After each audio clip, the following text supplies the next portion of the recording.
Hi friends. வீராக்கு ஒரு சூப்பரான surprise கொடுக்குறாருங்க Maran. அதை பத்தி டீட்டெயிலா நம்ம இந்த வீடியோல பார்க்கலாம் ஃப்ரெண்ட்ஸ். கண்மணி சொல்றாங்க, மாமா அந்த மட்டன் குழம்புலாம் இப்ப சாப்பிடாதீங்க மாமா, உங்க உடம்புக்கு ஒத்துக்காது மாமா, வேண்டாம் மாமா, உங்களோட ஆரோக்கியம் தான் எனக்கு ரொம்ப முக்கியம் மாமா, அதனாலதான் சொல்றேன் ப்ளீஸ் மாமா அப்படின்னு சொல்றாங்க.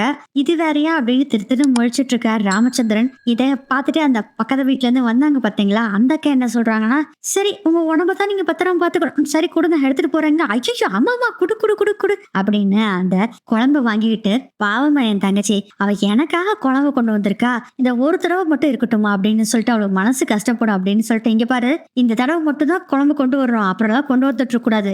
சரிண்ணா சரிண்ணா அப்படின்னு அவங்களும் சொல்றாங்க. அதுக்கப்புறம் வள்ளிக்கிட்ட, வள்ளி போய் தட்டு எடுத்துட்டு வப்போ, அப்படியே ஏதாச்சும் தோசையோ இல்ல இடியாப்பமோ எது இருந்தாலும் எடுத்துட்டு வப்போ அப்படின்னு சொல்றாரு. இதெல்லாம் பார்த்துட்டு கண்மணி கடுப்பா நின்றுட்டு இருக்காங்க.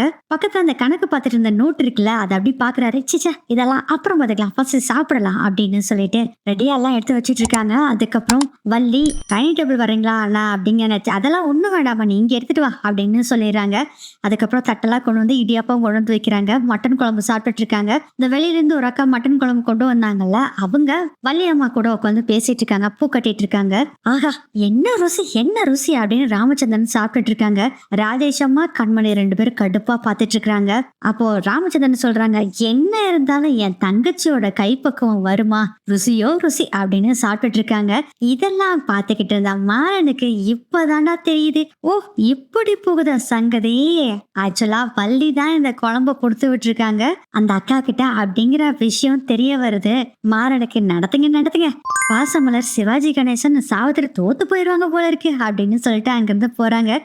வள்ளி இது எல்லாத்தையுமே ரசிச்சு பார்த்துக்கிட்டு இருக்காங்க. அடுத்தது பாத்தீங்கன்னா மாறன் கிச்சனுக்கு போனவர், அத்தை அத்தை அப்படின்னு பயங்கரமா சத்தம் போடுறாரு. டே இருடா வரேன் வரேன் அப்படின்னு சொல்லிட்டு வள்ளி வர்றாங்க. ஏன்டா இப்படி கூப்பிட்டு இருக்கு அத்தை, என்னத்த இவரு என்னத்த செப்பு, ஒரு சுடு தண்ணி கூட வைக்க தெரியல அத்தை, சூடா எனக்கு கொடுக்குற அத்தை, எப்படி குடிக்கிறது நீ சொல்லித்தா முதல்ல அப்படிங்கிறாங்க. ஏங்க நீங்க போய் படுங்க நான் பாத்துக்கிறேன் அப்படிங்கிறாங்க வள்ளி. தேங்க்யூ மேடம் அப்படின்ட்டு அவர் அங்க இருந்து போயிடறாரு. என்னத்த இது இப்படி சமையல் பண்றாரு, பலவயத்தோட உயிர் இவரு கையில தான் இருக்குது, சொல்லித்தா நீ கொஞ்சம் அப்படின்னு சொல்லும் போதே கரெக்டா சாப்பிட்டுட்டு கை கழுவ வர்றாரு ராமச்சந்திரன். விடுறா விடுறா பாவம், அவரே பச்சை காய்கறிகளை எல்லாத்தையும் வெட்டி கொடுத்துட்டு இருக்காரு, அவரை போய் திட்டிக்கிட்டு இருக்கிற அப்படின்னு சொல்லிட்டு இருக்காங்க வள்ளி. மாற இந்த குழம்பு கொண்டாவ பாக்குறாரு. ஏத்த நாங்க சாப்பிடுறப்ப குழம்பு நிறைய இருந்துச்சு, இப்ப என்ன பாதிக்கு மேல காணா, அதுவா நான் தானே கொஞ்சம் நிறைய ஊத்தி சாப்பிட்டுட்டேன் அப்படின்னு சொல்றாங்க வள்ளி. இங்க பாரு இந்த அத்தைக்கு நடிக்க தெரியுதா பாரு அப்படின்னு நினைச்சு சிரிச்சிட்டு இருக்காரு மாறன். அப்ப ராமச்சந்திரன் வர்றாங்க. வள்ளி குழம்பு ரொம்ப நல்லா இருந்தது வள்ளி, இத நேராவே என்கிட்ட கொடுத்துருக்கலாம்ல, நான் சாப்பிடவா மாட்டேங்கிற அப்படின்னு சொல்லும் போதே வள்ளி சொல்றாங்க, நீ சாப்பிட மாட்டேன்னு சொன்னாலும் சொல்லுவ, இப்பெல்லாம் நான் உனக்கு யாருன, உன் மருமகள்கள் சொல்றத பேச்சு தானே கேக்குற, இப்ப என் பேச்சுக்கெல்லாம் மதிப்பே இல்லாம போச்சு. ராமச்சந்திரன் சொல்றாங்க, யாரு வந்தாலும் சரி உன் இடத்த யாருமே நிரப்பவே முடியாது, நீ பசங்களுக்கு மட்டும் இல்ல எனக்கும் நீ தாயாதான் இருந்திருக்க. அட மருமக ஆசைப்பட்டான வீட்டுல ஒரு சமயக்காரனை வச்சுக்கலான்னு ஓகே சொன்ன, அதுக்கு போய் நீ இப்படி கோச்சிக்க வள்ளி, என்னக்கு வள்ளி நீ பேசிட்டு இருக்க, நான் இப்போ என் பிள்ளைகளோட தகப்ப மட்டும் இல்ல, நான் ஒரு மாமனாரும் கூட, நீ சொல்றதும் கேட்கணும், மருமக சொல்றதும் கேட்கணும், பசங்க சொல்றதையும் பார்க்கணும், எல்லாத்தையுமே அட்ஜஸ்ட் பண்ணி போகணும்ல. மருமக என்ன சொன்னா, ஒரு சமையல்காரனை போட்டுக்கலான்னு சொன்னாங்க, அதுக்கும் நானும் சரின்னு சொன்னேன். இந்த பொம்பளைகளை என்னால புரிஞ்சுக்கவே முடியல, வேலை இருக்கிறப்ப ஐயோ அம்மா கை வலிக்குது கால் வலிக்குதுன்னு சொல்ல வேண்டியது சரி, ரெஸ்ட் எடுக்கட்டும்னு விட்டா கோச்சுக்க வேண்டியது அப்படின்னு சொல்றாரு ராமச்சந்திரன். ஏன்னா என்னைக்காச்சும் இந்த வீட்டுல வேலை செஞ்சு எனக்கு கை வலிக்குது கால் வலிக்குது எனக்கு ரெஸ்ட் தேவைன்னு கேட்டேனான்னு நான் ஏதாச்சும் கஷ்டம்னு சொல்லியிருக்கேனா, என் மருமகனுக்கு சமைச்சு போடுறது உனக்கு சமைச்சு போடுறது கஷ்டம்னு என்னைக்காச்சு உங்ககிட்ட சொல்லியிருக்கேனா சொல்லுன. சரி விடுவல்லி, ஆனா ஒண்ணு மட்டும் சொல்றேன், எத்தனை வருஷம் ஆனாலும் உன் கைப்பக்குவம் தனிதான், மாறவே இல்ல, நல்லா சாப்பிட்ட அப்படின்னு சொல்லிட்டு சந்தோஷமா அங்க இருந்து போறாரு ராமச்சந்திரன். இதெல்லாம் நின்னு கேட்டுக்கிட்டு இருந்த மாறன் வள்ளிக்கிட்ட வர்றாங்க. பலையாளத்த நீயே, உன் அண்ணா புலம்புறத தாங்க முடியாம பக்கத்து வீட்டு அக்காட்டு இருந்து தூக்குச்சட்டியை அனுப்பிச்சு விட்டுருக்க, பலையாளத்த நீயே போடா அப்படின்னு சொல்லிட்டு இருக்காங்க வள்ளி. நாங்க எல்லாரும் இருந்தாலும் ஃபர்ஸ்ட் உன் அண்ணன் தான், அவ்வளோ பாண்டிங் இல்லாத பின்ன இருக்காதாடா, 1000 தான் இருந்தாலும் ஏன் ரத்தம் ஏன் அண்ணன், எனக்கு எல்லாமே ஏன் அண்ணன் தான், அதுக்கு பிடிச்ச சாப்பாட்டை சாப்பிட முடியாம எவ்வளவு கஷ்டமா இருந்திருக்கும், அது எவ்வளவு ஏங்கி போயிருக்கும்டா. அப்ப நீ சொல்றதெல்லாம் சரியத்த, என் மருமனுக்கெல்லாம் எனக்கு மகமாரின்னு சொல்றதெல்லாம் பொய், உனக்கு உங்க அண்ணனுக்கு அப்புறம் தான் எல்லாமே. இது என்னடா டவுட்டு, என் அண்ணனுக்கு அப்புறம் தான் எல்லாமே நீங்க எல்லாருமே, என் அண்ணன் இல்லைன்னா நான் இல்ல, என் அண்ணன் எப்படிலாம் என்ன பாத்துக்கணும் தெரியுமா. சரி சரி அத்தை, அப்படியே அதை பாஸ் பண்ணு. பாசமலர் சாவித்திரி மாதிரி பேச ஆரம்பிச்சிடாத அத்தை. ஏய் சும்மா இருடா. சரி இரு, நான் சுடுதண்ணி போட்டு தர்றேன். அதெல்லாம் எதுவும் வேணாம் அத்தை. சும்மா அவனை கலாய்ச்சிக்கிட்டு இருந்தேன். டேய் பாவண்டா அவரை போய் கலாய்ச்சிட்டு இருக்க, விடு விடு அப்படின்னு சொல்லிட்டு இருக்காங்க. அந்த சீன் கட் ஆகுது. அடுத்தது அதான் தூக்கு மூட்டு விட்டுருக்காங்களே கண்மணி. அதனால ராகவன் தூணை பிடிச்சிட்டு ஒரே கோபமா அப்படி நின்றுட்டு இருக்காரு. அந்த சைடு போன ராமச்சந்திரன் ராகவனை பாக்குறாரு. என்னது இது சில மாதிரி நின்றுட்டு இருக்கானே. ஏய் ராகவா, என்னடா நின்றுட்டு இருக்கீங்க? அப்பா, உங்க மனசுல நீங்க என்ன எந்த இடத்துல வச்சிருக்கீங்க சொல்லுங்கப்பா. என்னடா நீ கேக்குற? எப்படி? எனக்கு அடுத்தது நீ தான் எல்லாமே. என் தொழில எனக்கு முக்கியமான பங்கு வகிக்கிறதே நீ தாண்டா. நீ என் வாரிசுடா. பிசினஸ பொறுத்த வரைக்கும் நீ தாண்டா எல்லாமே. அப்பா, இப்பவும் அதே மைண்ட் செட்ல தான் இருக்கீங்களாப்பா? ஆமாண்டா. இல்லப்பா, அப்படி இல்லப்பா, எல்லாமே மாறின மாதிரி எனக்கு தெரியுதுப்பா. கடையில எனக்கு என்ன இடம்னே தெரியலப்பா. என்னடா உன் இடம் என்ன இப்படி சொல்ற? நீ தானே எல்லாமே பொறுப்பு. நீ தானே கடையில கல்லால உட்காந்துருக்க. நீங்க தான் 3 பங்கு எல்லாமே பிரிச்சு கொடுத்துட்டீங்களேப்பா எல்லாத்துக்கும். இதுக்கு அர்த்தம் என்னப்பா? அப்பா, நான் இந்த கடைக்கு முதலாளியா இல்ல மத்த தொழிலாளிகள் மாதிரி நானும் ஒரு தொழிலாளின்னு எடுத்துக்கிறதா? எனக்கு ஒரே குழப்பமா இருக்குப்பா. அப்பா, எதுக்காக கஷ்டப்பட்டு இத்தனை வருஷம் உழைச்சனோ அது எதுவுமே பலனில்லாத மாதிரி இருக்குப்பா. ஏய் என்னடா இது, நீயா பேசுற? என்ன தப்பா எடுத்துக்காதீங்கப்பா. சின்ன வயசுல இருந்தே நான் தான் எல்லாமே பாத்துக்க போறேன் அப்படின்னு சொல்லியே என்ன வளர்த்துனீங்கப்பா. அது இல்லைங்க போது ரொம்ப மனசு கஷ்டமா இருக்குப்பா. இப்ப கூட உங்களை ஒன்னும் தப்பு சொல்லப்பா. தம்பிகளுக்கு பொறுப்பு கொடுத்தது அது உங்களோட கடமை, அதை நான் சொல்லலப்பா. ஆனா இப்படி செய்யும் போது எனக்கு இந்த ஆசையை கொடுத்துருக்க கூடாதுப்பா. ரொம்ப வருஷத்துக்கு அப்புறம் என் கூட என் அம்மா இருந்தா நல்லா இருக்கும்னு தோணுதுப்பா அப்படின்னு சொல்லிட்டு அங்கிருந்து ராகவன் போயிடுறாரு. கண்மணி அயன் பண்ணிட்டு இருக்காங்க. என்னது இவரு போனவர் என்ன ஆளை காணோம்? அப்பா கிட்ட பேசுறேன்ட்டு போனாரு, கடைசியில பேசாம அவரு பாட்டுல வந்துருவாரோ அப்படின்னு நினைச்சிட்டு அங்க அப்படி பராக் பார்த்துட்டு அயன் பண்ணிட்டு இருக்காங்க. டப்புன்னு கையில சுட்டு வச்சிருது அயன் பாக்ஸ். வலிக்குது அப்படின்னு சொல்லிட்டு இருக்கப்போ, ஐயோ கண்மணி என்னாச்சு கண்மணி, சுட்டு வச்சிருச்சா அப்படின்னு சொல்லிட்டு இருக்கும் போதே, பாத்தீங்களா உங்க சட்டை கரையாயிடுச்சுன்னு சொல்லி ரொம்ப ஃபீல் பண்ணிட்டு இருந்தீங்கல்ல, கரை சுத்தமா எடுத்துட்டேன், எப்படி இருக்கு அப்படின்னு சொல்றாங்க. வாவ் சூப்பர் அப்படின்னு சொல்லிட்டு இருக்காரு. ராகவன் அப்படி சொன்னோடனே கேட்கலாமா வேண்டாமா அப்படி தயங்கி எங்க அப்பாட்ட பேசுனீங்களா? நான் சொன்ன மாதிரியே நீங்க சொன்னீங்களா?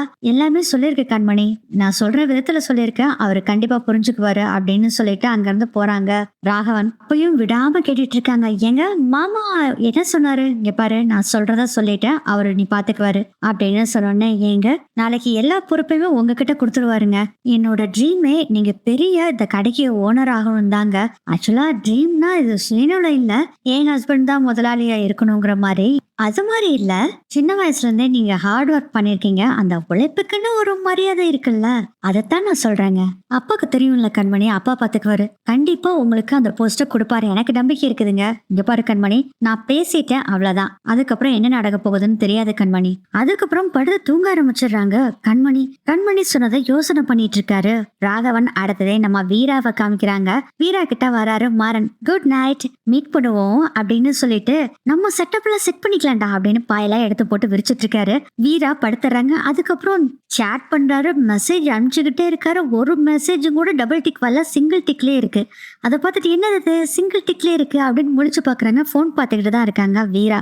ஏய் என்னது உனக்கு மெசேஜ் வரலையா? வரலப்பா, நீ வேணா இன்னொரு தடவை மெசேஜ் பண்ணி பாக்குறியா? இரு பண்ற அப்படின்னு சொல்லிட்டு மாறன் மெசேஜ் அனுப்புறாரு. திரும்ப அனுப்புறாரு, மெசேஜ் வரலன்னு தான் வீரா சொல்றாங்க. இதை கேட்டுட்டு, ஏய் என்னோட நம்பர் ஏதாச்சும் பிளாக் பண்ணிட்டியா? ஆமா, இதெல்லாம் போங்காட்டம், ஏற்கனவே நம்ம கிட்ட அக்ரிமெண்ட் இருக்குல்ல, நீ என்ன சொன்ன, கேர்ள் ஃப்ரெண்ட் பாய் ஃப்ரெண்டா 2 பேரும் மெசேஜ் பண்ணிக்குவோன்னு சொல்லி அக்ரிமெண்ட்ல இருக்குல்ல, நீ அப்படி சொல்லித்தானே இப்போ சாட் பண்ணிட்டு இருந்தோம், இப்போ ஏன் வேணாங்கிற? கேர்ள் ஃப்ரெண்ட்னா பிளாக் பண்ணுவீங்களா? அட ஆமா, பிளாக் பண்ணதான் செய்வோம், முன்ன பின்ன கேர்ள் ஃப்ரெண்ட்ஸ் இருந்தது அதானே தெரியும், பாவம் 90s கிட்ஸ்ல அப்படின்னு. ஓய் என்னை பத்தி என்ன வேணாலும் பேசு, என் ஜென்ரேஷனை பத்தி பேசாதான், அப்புறம் தப்பாயிரும். அப்புறம் வாசல்ல வந்து ஆர்ப்பாட்டம் பண்ணுவாங்க, அப்புறம் உருவ பொம்மையெல்லாம் எரிக்க வேண்டியது இருக்கும், நல்லா ஞாபகம் வச்சுக்கோ. மாறா, நீ வேணா உன் ஃப்ரெண்ட்ஸ் கிட்ட எல்லாம் கேட்டு பாரு, உன் கேர்ள் ஃப்ரெண்டு உன்னோட நம்பரை பிளாக் பண்ணி வைப்பாங்களான்னு கேட்டு பாரு.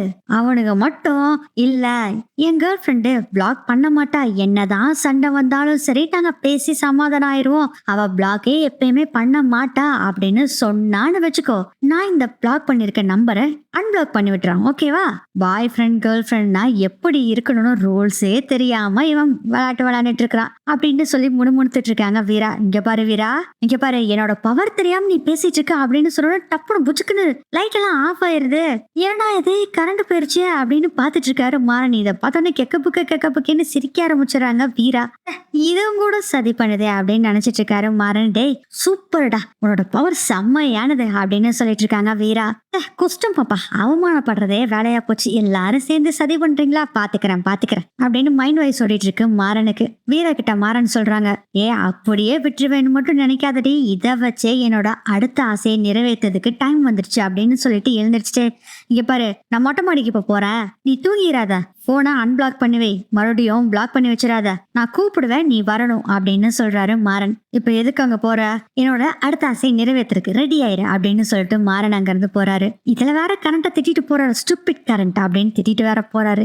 ரொம்ப நேரம் ஆகுது, இவங்களும் போனை பார்த்துட்டே இருக்காங்க. அதுக்கப்புறம் கரண்ட் வந்துருது. என்னது இவ்வளவு நேரம் ஆச்சு, மாறன் மாடிக்கு போயிட்டு கூப்பிடுறேன்னு சொன்னா இன்னும் கூப்பிடவே இல்ல.